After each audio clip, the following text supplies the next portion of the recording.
Anarchist. If you've been in the Payday community for even a little bit, you've heard of this deck. Coming out of a character pack with the worst character, Anarchist is one of the most commonly used decks in the game. However, I have a different name for it. Rogue 2.0.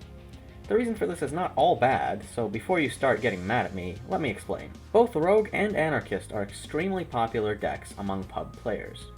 This is because they both have a very low skill floor, as in just about anyone can play it with near no effort and survive passably well. However, unlike Rogue, Anarchist has an extremely high skill ceiling, one of the highest in the game. Another reason I like comparing the decks is how the community way overestimates the deck's abilities. Rogue is mediocre at best, but so many people get down on their knees and pray to the almighty dodge deck. They then proceed to go down 11 times in 9 minutes. The same happens with Anarchist. Pubs get way overconfident with the deck because of the low skill floor and end up going into situations they'll never survive. This is why I call Anarchist Rogue 2.0, and not just Rogue V2. Back to that extremely high skill ceiling point. Anarchist is one of the top decks in the game. The high skill ceiling means that once you learn it, you can play the deck extremely well, with few to no downs per heist. On top of that, there's always more to learn playing the deck, which means you can always improve and challenge yourself more. Now, let's talk about how the deck actually works. Anarchist falls under the armor gating playstyle. Here's a quick run-through for those of you who may not know what this means. In this game, enemies cannot hurt your health as long as you have armor up. How much armor you have doesn't actually matter. If an enemy does 1,000 damage and you have one single point of armor, your health will not get touched. Be warned, the exception to this rule are snipers, since they go through armor and hit health. A sneaky sniper can tear apart an Anarchist player quicker than they can react, so watch your corners carefully. So how does Anarchist work with this armor gating? Well, Anarchist regenerates a lot of small armor amounts, but it does it quickly and often. You get armor for damaging enemies, but you also get it on a passive timer based on your armor choice. The idea of armor gating on Anarchist is to always have even a sliver of armor up to protect yourself from enemies. This gets into the law of Anarchist. Use the suit. Yes, I understand that Anarchist boosts your armor value, which makes it seem like more armor would be a good idea. However, the bigger your armor, the longer it takes to regenerate, and if your armor takes too long to regenerate, you can't effectively armor gate with it. Not ICTV for the highest armor value in the game, not LBV to get more armor at seemingly low cost. The suit. The suit and nothing but the suit. Unless you're doing epic memes or something, do whatever you want. After having said that about armor gating, there is something else to note. Anarchist is not just about armor gating. It's the main focus, but it's not the only way of surviving. The second law is to always have a two-shot setup. There are several ways to achieve two-shot setups on Anarchist, and they're extremely important to the perk deck. Having this two-shot setup allows you to protect your 2-second God mode. In these builds, I'll only really use a convert for a two-shot setup, because converts are really good aside from having two-shot, but you can also drop them and run Frenzy with Iron Man. But trust me, without a two-shot setup, these builds will suffer in survivability quite a lot. These are the two rules of Anarchist, but as a wise man once said, every rule has an exception, and these are no different. A wise man also once said rules are made to be broken, but don't listen to that wise man for now. These rules can change depending on your team. The biggest one is actually from Crew Chief. The boost you get from it allows Anarchist to hit some funky breakpoints for both the armor and the health, which means you can actually take a SWAT heavy to your brittle health bar. And speaking of the team, Anarchist has some enemies that aren't enemies. While regenerating, Anarchist can easily be killed by teammates' explosives.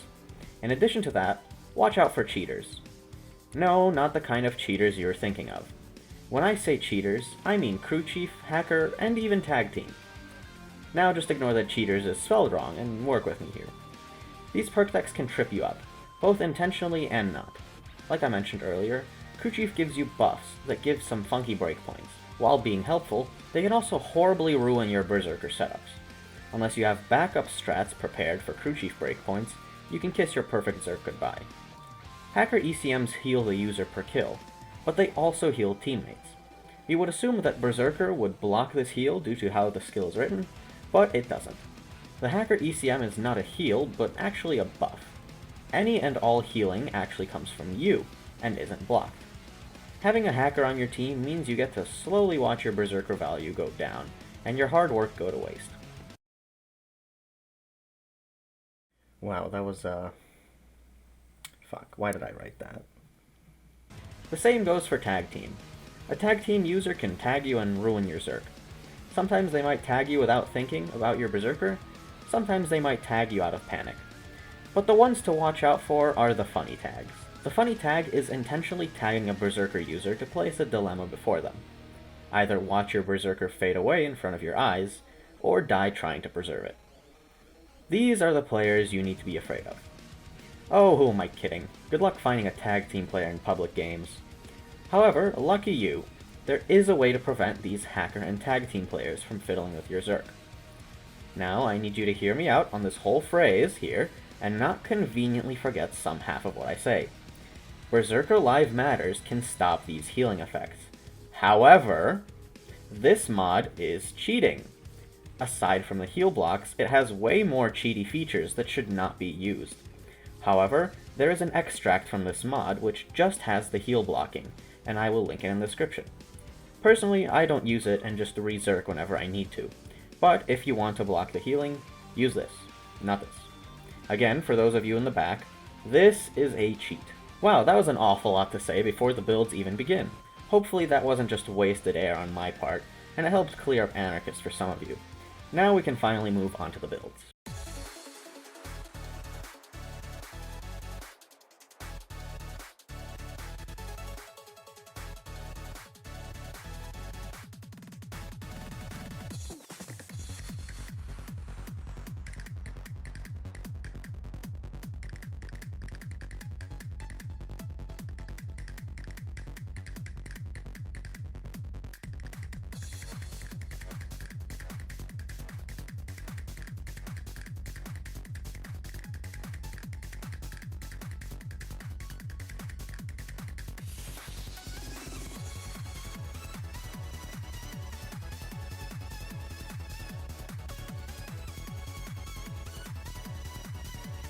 You've probably seen someone in a public game using Akimbo Buckshot Grims and an HE Judge before, but what about Akimbo HE Judge and a singular Buckshot Grim?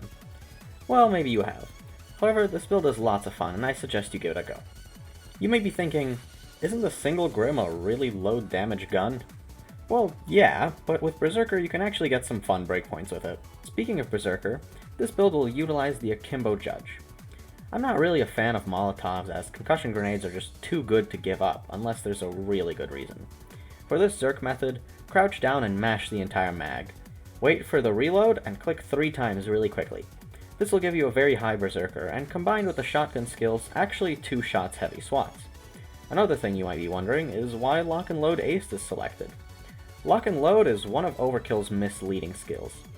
SMGs, LMGs, assault rifles, or special weapons.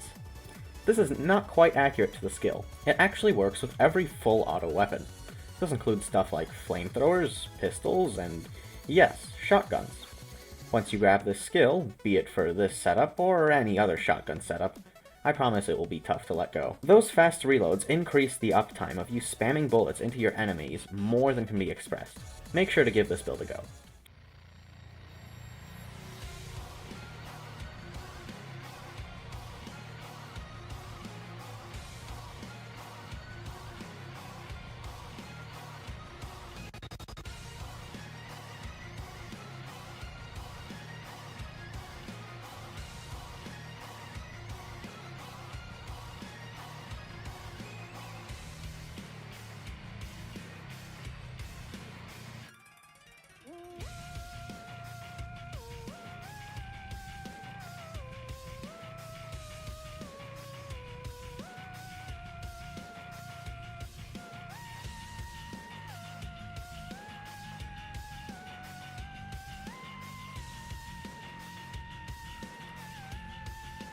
Some people may say that assault rifles are the weakest weapon class in the game.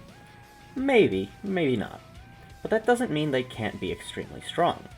Berserker on this setup boosts the Clarion to a 4-shot breakpoint, and seeing as you're spewing about 17 bullets per second, yeah, enemies go down pretty quick, even without the crits proccing. The only small issue this build will face is dozers. Sometimes your crits won't line up, and you can't kill a dozer in a single mag, which leads to the Clarion's slow reload. That's what your melee is for. You can occasionally kill a dozer with it, but I prefer to smack a dozer once or twice to soften them up before unloading with the Clarion. This ensures that you won't get stuck with the slow reload. This also applies to the last build, since shotguns can occasionally struggle with faceplates. Now, the Berserker method for this one. You will use the China Puff. Spam click all 3 shots straight down, wait 3 ticks of armor, and then shoot once more. Since grenade launchers in this game aren't 100% consistent, the amount of Zerk you get will actually vary a little bit from match to match when you host. When you don't host, well, good luck. Ping can screw over the explosions pretty terribly.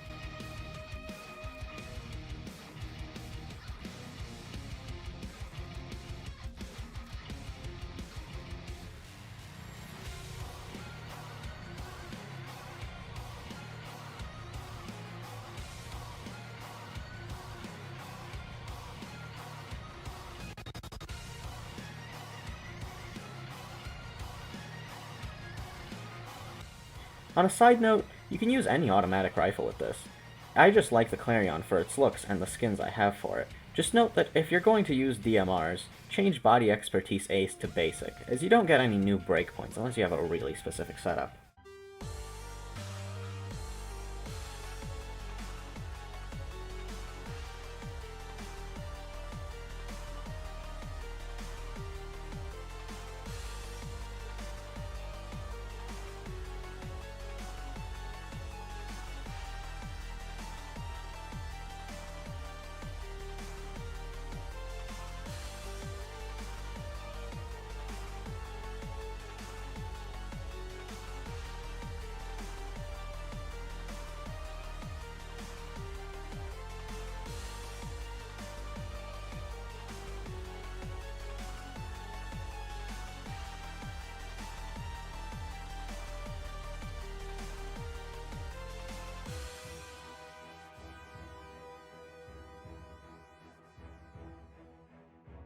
When it comes to LMGs and maximizing damage, the Buzzsaw is the bullet hose of choice. Now you'll notice that unlike the other builds, this one has no 9 lives. This is for Rezerking, which I will actually go over at the end for all of these builds. Rezerking is very important in case you encounter those cheaters I mentioned earlier, or just go down or something. Let's ignore Rezerking and just focus on Zerking for now. Zerking with this setup is simple. 4 shots straight down. Easy, right? You'll notice that this gives 100% Berserker. This fits with the Buzzsaw here. If you're wondering why I had such a weird modification setup for it, this is why. With this Berserker, Buzzsaw setup, and body expertise, you can actually 2-shot heavies to the body. This is where the fun of Anarchist begins. This build is so simple and so fun. Everything falls at your feet, and you just regen armor at high rates. If you want, you can swap out the Buzzsaw for any other 80 damage LMG, as long as you build it for the same breakpoint. Also, if you're feeling brave, get one of the 120 damage LMGs and build them up to 129 damage. With this amount of Berserker, you can actually get them to one-shot heavy swats to the head. This is extremely powerful, but requires aiming, so it's not really my thing.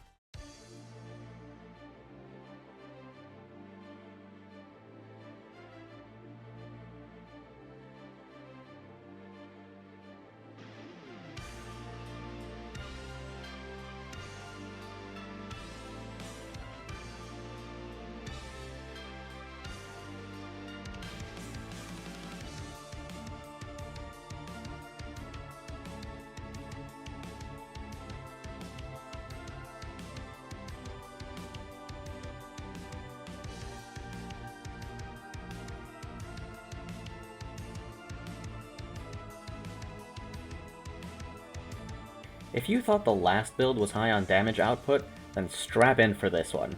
This is the highest single target DPS setup in the entire game.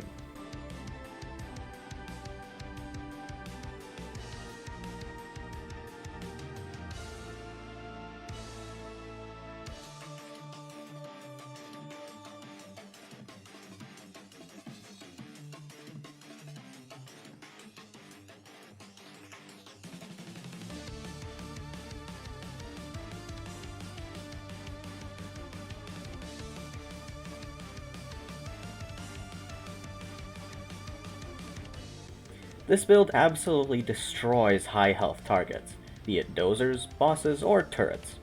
However, good things come in moderation. The pistols simply aren't sustainable unless you want to roleplay the United States in World War II and go ammo hopping. This means you'll mostly be using the locomotive for clearing enemies, but hey, watching stuff burn is also nice. When you do switch to the pistols, make sure you are tapping. I cannot stress how quickly your ammo reserve will disappear with these pistols. Considering you'll be one-shotting basically everything except dozers, you can't afford to waste ammo. That's not to say you should be spraying dozers too. They won't survive long either. You'll easily kill all the dozers within the area and leave, no questions asked. Anyway, I mentioned that this build is the highest DPS build. Let's see how this can be pushed. Just the pistols alone with some pistol skills can clear 2 minigun dozers. This isn't a small feat in itself, but it only goes up from here. Add some Berserker from the Molotov, and you're up to 4.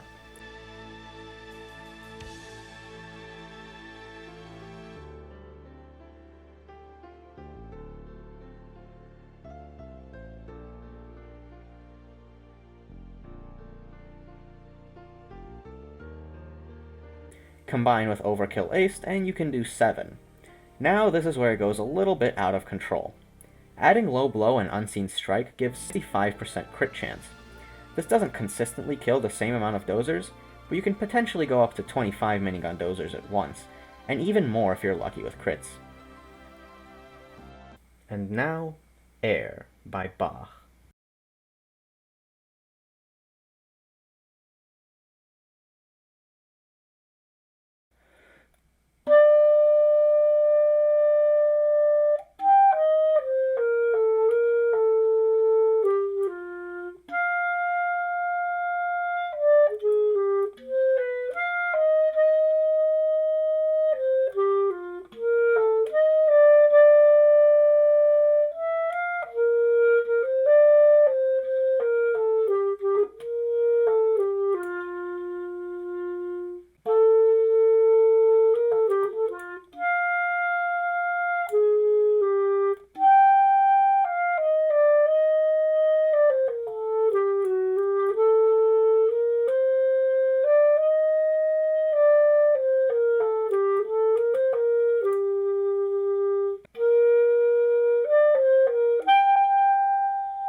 Oh yeah, you can also body shot dozers if you feel like it, I guess.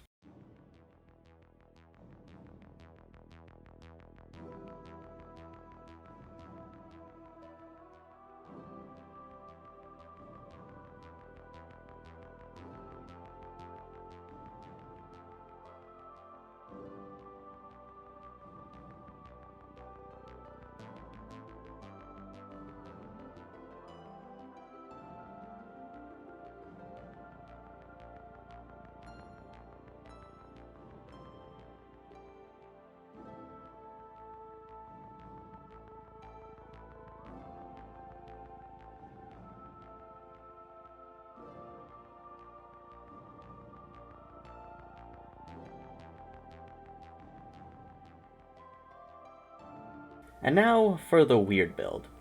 Turrets are always pushed away by the community for being trash.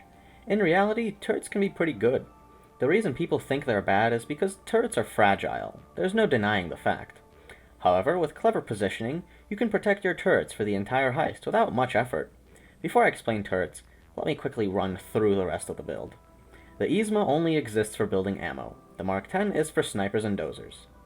Fuck, was that quick enough? Okay, turrets. Turrets attract enemy attention, unless it's a silent one. This is a very small factor, but it can protect you in a lot of situations. An enemy walks into a room and shoots the turret before shooting you, for example. Occasionally they start shooting you and then switch to the turret. Turrets are also fairly deadly, with AP rounds, and you should really only have AP rounds. They can kill a heavy in a few shots. Specials sort of face tank the turrets though. Now, how do you stop turrets from breaking? The first thing to know is that from the front, a turret is unbreakable. It literally cannot take any damage if it hits the shield. So, as long as you drop a turret in the corner, this turret is protected. If you feel more risky, know that a turret has 1000 health, which is the equivalent of 5 heavy shots. Turrets take a little bit of practice, but past that, placement becomes second nature. You can also use turrets to mess with enemy AI, but that's kind of cheap and I don't like doing it. This build is also fairly flexible. If you don't want to run 6 turrets, you can run 4 in a doctor bag or an ammo bag. If you really wanted, you could just leave the essential skills for a single turret and run it like that. Berserker isn't even needed, which is why I don't run Molotovs or anything for this. However, if you have a teammate with one, you can share that. Additionally, you could just get cloaked. Or do none of those and put the points elsewhere if you feel like it. Let's say you get cloaked, or sniped, or just kill yourself or something stupid like that. You are now missing major breakpoints for some builds, which means you need to Rezerk. I could go way more in depth for all of these with all sorts of combos, but I'll try to run through just the major Rezerks since this video is long enough. You can find more Zerks for yourself, which is part of the fun for Anarchist, at least in my opinion. A lot of these I found completely on accident by just trying something in a public game. The shotgun build actually doesn't have a major Rezerk. After going down, you still have your breakpoints. The first build that has a major Rezerk is the Clarion build. After getting downed or being cloaked, get your armor shot down and wait 6 ticks. Shoot straight down once, and you can actually get 100% Berserker. Pretty cool.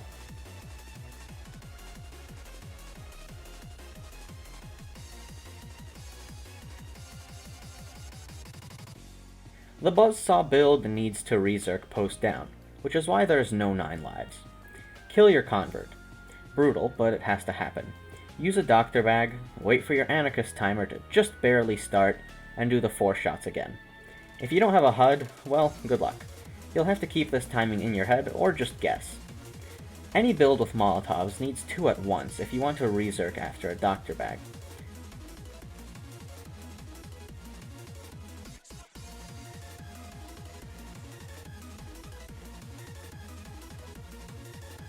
Hey, nice segue. Painkillers versus quick fix argument in under 30 seconds. Realistically, there's no difference. Painkillers is really only useful on Inspire Aced, and even then, Painkillers is just for stupid proofing. Simply inspiring carefully after clearing the area or flashing will have the same effect. Quick fix provides a tiny benefit, but compared to the no benefit from Painkillers, it's simply the better choice for a player like me. If you want to be lazy with Inspires, get Painkillers. So why did I get Painkillers here? Well, simply because of the Rezerks. I don't really want to relearn a bunch of Zerks for a different setup, so that's why I have Painkillers. That's it. That's the entire argument explained. Well, that was a long video. I find that pub Anarchist builds tend to be really generic, and there's so little variety between them. Hopefully these will encourage some more creativity with Anarchist builds. But before I end, let me quickly go over Bullseye on Anarchist. Similar to Sociopath, Bullseye isn't really required for Anarchist. Considering that none of these builds aim for the head, Bullseye won't really even proc unless you're fighting dozers. Bullseye Basic on Anarchist only really exists to counter dozers, and these all run melee to not deal with shooting dozers, making Bullseye insignificant. But if you remember my Krinkov build, that one does not focus on melee, it strictly focuses on weapon damage, which is why that one does have Bullseye. Ace Bullseye is also nice for rebuilding armor, if you can hit your shots. I just needed to say that because I know that some Russian Anarchist main somewhere is going to be angry if I didn't.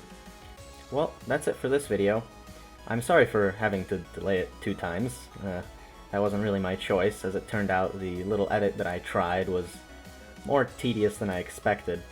However, I do hope it looked pretty nice. I think it looks really nice, but I guess everyone will have to say how that looks to them, because if it's not really worth the time, then I'll just not do it and get videos on time earlier.